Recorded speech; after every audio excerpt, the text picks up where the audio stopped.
Hello and welcome back to the Geordie Pig Investor channel, where we delve into the world of dividend investing to help you build a portfolio that pays you. Whether you're just starting out or looking to maximize your passive income, this channel is your go-to resource for strategies, insights, and the tools you need to grow your wealth steadily over time. Hit that subscribe button and join me as we explore how to make your money work for you, one dividend at a time. In today's video, I'll be going through the new ISA allowance that has just been reset on the 5th of April for 2025-2026. I'm going to give you a full breakdown on how to invest in one, how much you can invest, the different types of accounts you can invest into, and all the tax benefits that come with it. For once, this is actually something very exciting we have access to in the UK. Well, at least we have access to it for now, but that's a topic for another day. Let's get on with the video.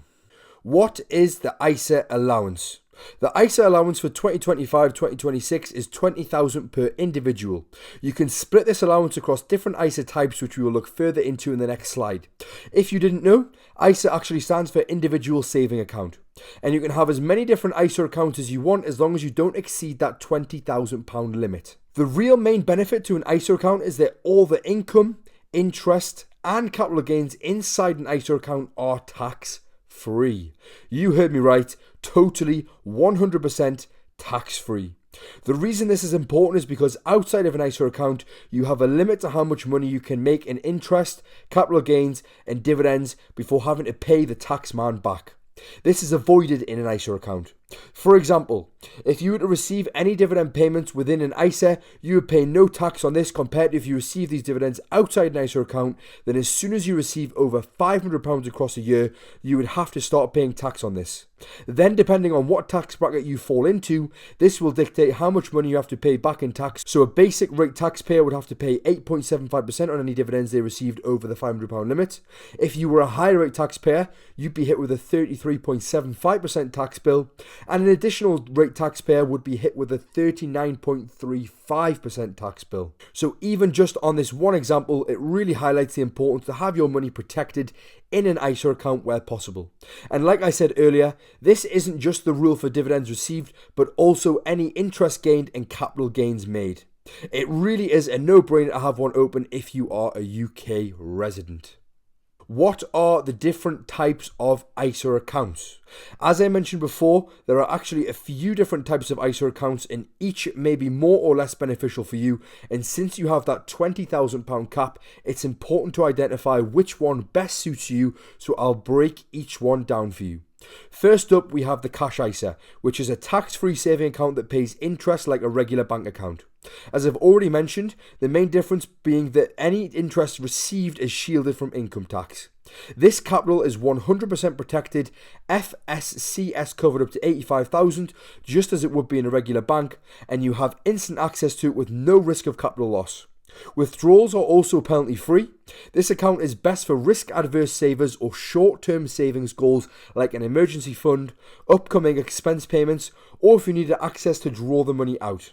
With this one, you won't be able to benefit from the potential market growth, and you want to bear in mind that the interest rate on offer may be lower than inflation, so in theory your money is shrinking over time, hence why I personally much prefer the next option if you do have a longer time horizon. The next one being the stocks and shares ISA, which is a way of investing in the stocks market tax-free. I love this option as it's a tax-free way of investing into a range of assets such as stocks, ETFs and funds. You'll pay no tax on dividends, capital gains or interest you receive, and you have the long-term potential benefit of comfortably beating inflation and setting yourself up for the future. This is the best for medium to long-term investors, ideally 5+ years, but you do have to be comfortable with market volatility.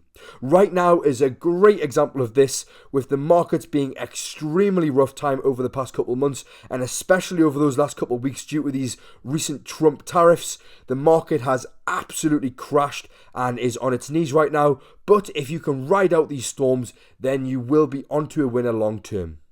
Be sure to bear in mind that each platform will charge fees, so do your research before setting up one and make sure you're getting the best deal possible over time, because even small additional fees every month can make a monumental difference with compound interest over that longer time horizon. The next type of ISA account is one that not many have actually heard of, and it's called Innovative Finance ISA. This is an ISA account that lets you lend money via peer-to-peer lending platforms or crowdfunded debt with interest earned tax-free. The benefits to this are higher potential returns compared to the cash ISA and the tax-free income.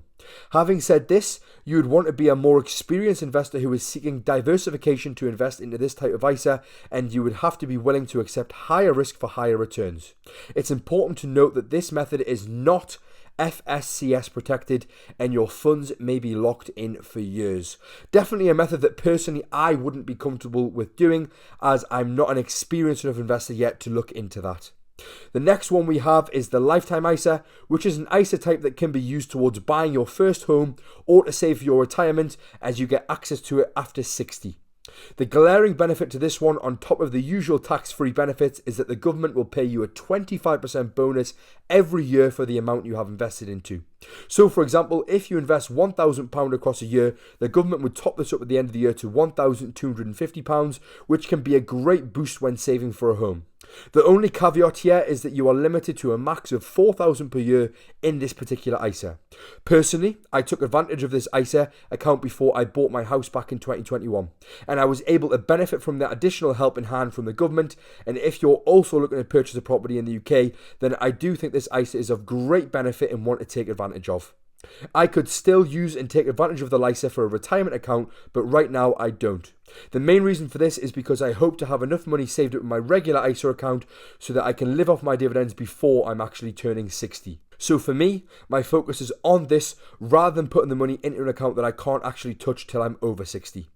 You don't have to hold this investment as cash. You can actually buy stocks and shares within this account as well. But if you do want to draw money out of this account before you purchase your first home or before you turn 60, then there would be a 12.5% penalty. So you want to make sure that the money you are putting away in this account, you can comfortably leave in that account and you won't need access to it. I think it's a great account for first-time buyers and young adults saving for early retirement, and you have to be between 19 and 39 to be eligible to contribute towards one of these types of ISAs. We then have the final type of ISA account, which is a junior ISA, also known as a JISA. This account can be opened by a parent or guardian for a child under 18, and in this account you can have an annual limit of £9,000 and you can have it as cash or buy stocks and shares. This child will then gain access to the account as soon as they turn 18, and it's great to use for long-term savings for your child's education, a house deposit, or just giving them a helping hand in towards adulthood. In my opinion, it's a great way to teach your kids about money and investing early and show them the importance to it. The main reason I love this type of ISA is because the £9,000 limit per child is separate to your own personal £20,000 allowance. So if you're fortunate enough to be able to save up the full amount per tax year, then you could actually save a total of £20,000 for yourself and a further £9,000 for the per child, which would mean you could actually save £29,000 tax-free for the year. I'll also add to this that this applies for every child. So like I just said, if you had say 2 children, then you'd be able to save up £18,000 for them and £20,000 for your own personal limit. With this type of ISA, you have to bear in mind that the funds are locked away until they're 18, and once the child does turn 18, they gain full control of this account and can use the money however they see fit. So watch out for those crazy lads holidays to Magaluf with a crazy spending spree in the strip club, because you may regret opening this account up for them. But seriously, all jokes aside, a really good option for any parent out there who can afford to save a little each month for their child's future. Now we're going to have a little look at the contribution rules and limits. You can contribute to as many of each ISA type as you like per tax year. So for example, if you wanted to have a 5 stocks and shares ISA, then you could have all 5 open and spread that £20,000 across those 5 accounts. This was actually only introduced last year, as before that you could only have one of each type of ISA account. Having said this, I think it makes more sense to try and have as little accounts as open as possible, so you can keep on top of the different accounts easier and know exactly where your money is. The total contributions, like I've mentioned multiple times in this video, can't exceed that £20,000 between all of your accounts, so make sure to keep track of all of this so you don't end up going over the limit. Remember, the LISA's £4,000 cap does sit within that £20,000 limit, and the JISA's £9,000 cap is not within that £20,000 limit. Finally, any unused allowance doesn't roll over to the following year. It's as simple as use it or lose it. So if you end up using £15,000 for 1 year, that doesn't then mean you'll have £25,000 for the following. You would still only have £20,000 as your max that following year. Why should you use an ISA account? Well, it's pretty simple really, and by this point in the video, I'm sure you've got the gist. But to go over it again, you will pay no tax on interest, dividends, or capital gains in an individual saving account, so it's ideal for both savers and investors. You also have flexible access depending on ISA type. This type of account will help build long-term, tax-efficient wealth and put you ahead of most. Across the entire UK, only 40% of people have an ISA account open, with only 15 to 16% of people holding a stocks and shares ISA. Some really disappointing numbers, and I do really hope if you don't have one open, after watching this video, it will encourage you to even just open one up and throw £1 in there so you can be part of that 40%, and hopefully, as a nation, we can grow that number. And if I just point out on screen, obviously you will not be committing any tax fraud as it is in the ISA account, so it is tax free without having to commit any sort of fraudulent activity.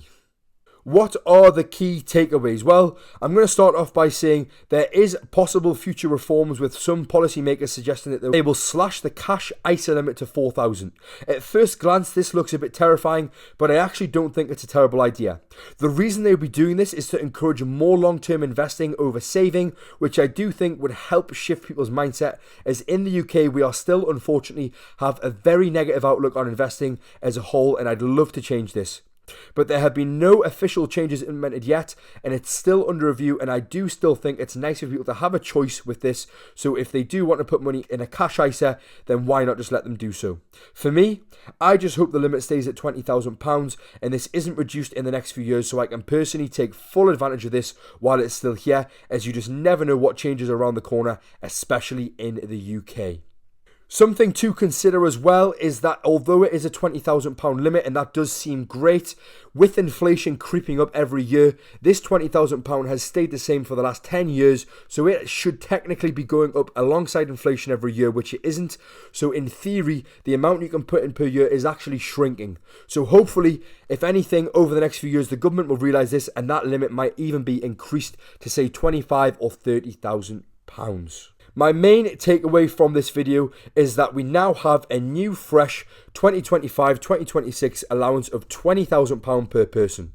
There are multiple ISA types, each with unique benefits, with tax-free growth being the biggest advantage. Try to use as much as your allowance as possible each year to maximise gains, and please don't fall into that category of 60% of the country that isn't taking full advantage. Thanks for watching today's video. If you're building a portfolio of passive income and financial freedom, don't forget to like, subscribe, and hit the bell notification so you never miss an update. Did you take advantage of your ISA allowance last year, and how much of it do you think you can fill up this tax year? Let me know in the comment section down below. Until next time, keep compounding and stay patient in the market, because your future self will thank you. For now, this is the Geordie Pig Investor, over and out.